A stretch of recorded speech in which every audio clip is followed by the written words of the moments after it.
दोस्तों, एक बार की बात है। पुराने ज़माने की बात है। एक लड़का और लड़की स्कूल में साथ पढ़ते थे। उनमें काफ़ी प्रेम था।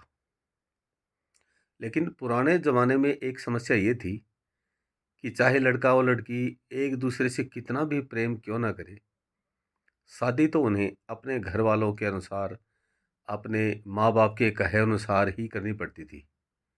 क्योंकि आजकल जो चल रहा है ना, इतनी बेशर्मी उसमें थी नहीं।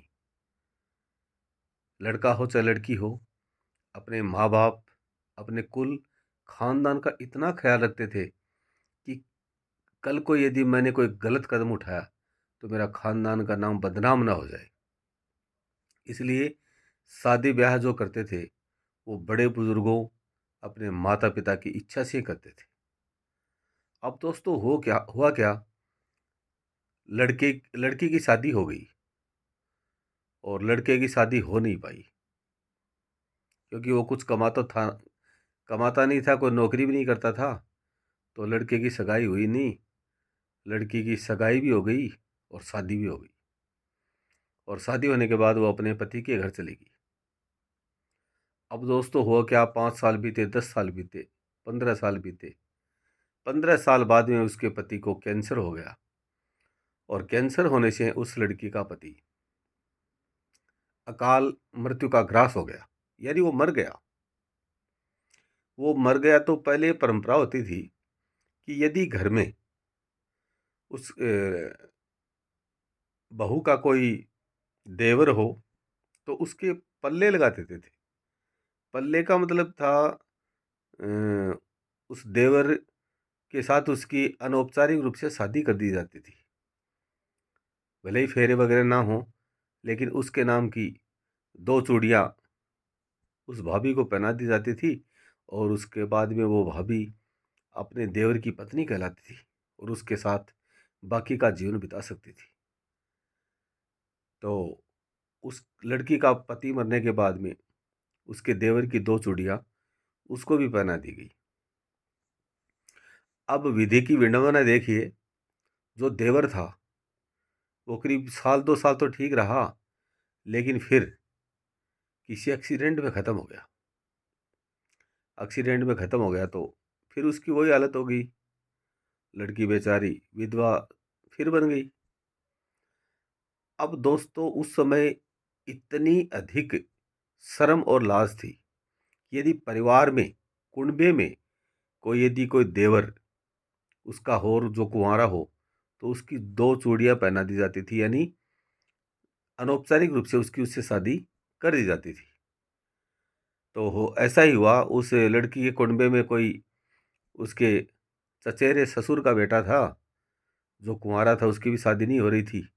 तो समाज के लोगों ने कहा, भाई क्या दिक्कत है, देवर तो लगता ही है, चाहे परिवार में ही क्यों ना हो, तो इसकी 2 चूड़ी पहना दो और ये इसकी पत्नी बन के रह जाएगी।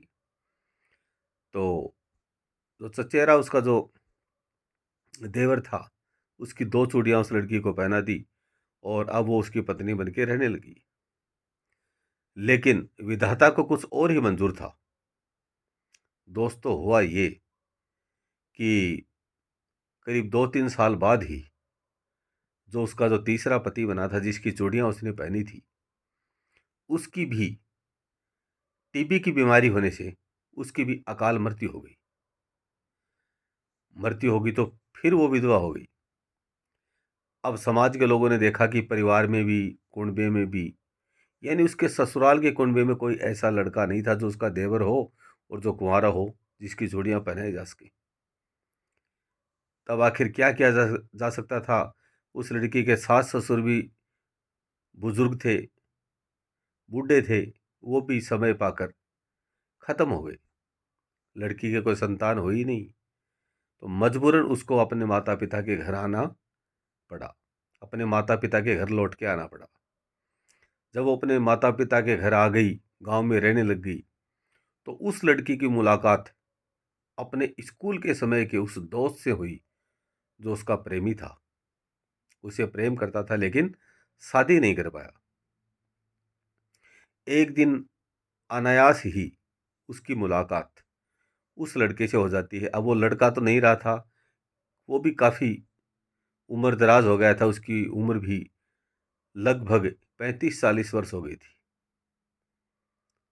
अब दोस्तों हुआ क्या, उस लड़के को कोई बीमारी ऐसी हो गई कि डॉक्टर ने कहा कि अब ज़्यादा समय ये निकाल नहीं पाएगा। ऐसी असाध्य बीमारी उसको हो गई। तो वो अपना मैक्सिमम, अपना ज़्यादातर समय खाट में ही पड़े-पड़े बिताता था। एक दिन उस लड़के की मुलाकात उस लड़की से हुई, जिसके 3-3 पतियों की मृत्यु हो चुकी थी। जब वो आपस में मिले, तो उस लड़के ने पूछा, भाई तुम्हारी तो शादी हो गई थी, तुम आजकल यहाँ अपने पिता के घर में क्यों रहती हो?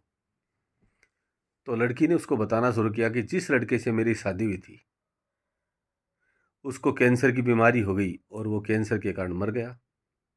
फिर बाद में उसका छोटा भाई यानी मेरा देवर था, उसकी मुझे 2 चूड़ी पहनाई थी, लेकिन वो भी एक्सीडेंट में कुछ महीनों बाद ही ख़त्म हो गया। फिर समाज के लोगों ने मेरे कुनबे में एक चचेरे ससुर का जो बेटा था, जो मेरा देवर लगता था, उसकी 2 चूड़ियाँ पहनाई। लेकिन विधाता को मेरा सुख मंजूर नहीं था और वो भी टीबी होने के कारण कुछ महीनों बाद में ख़त्म हो गया। यह बात सुनकर उसका जो प्रेमी था लड़का, वो बीमारी से इतना दुखी था, उसने सोचा कि इसके पति की मृत्यु हो गई, फिर इसके देवर की मृत्यु हो गई, फिर इसका जो समाज में जो चचेरे ससुर का जो बेटा था उसकी भी मृत्यु हो गई। यानी 2 चूड़ी इसने जिसकी भी पहनी उसी की मृत्यु हो गई। वो अपनी बीमारी से काफ़ी दुखी था। उसने कहा, उस लड़की से, अपने प्रेमी का लड़की से कहा कि तू एक काम कर ले, 2 चूड़ी मेरे नाम की पहन ले, ताकि मेरी भी मुक्ति हो जाए, मेरा भी इस जीवन से पीछा छूट जाए। तो दोस्तों, ऐसी होती है विधि की विडंबना।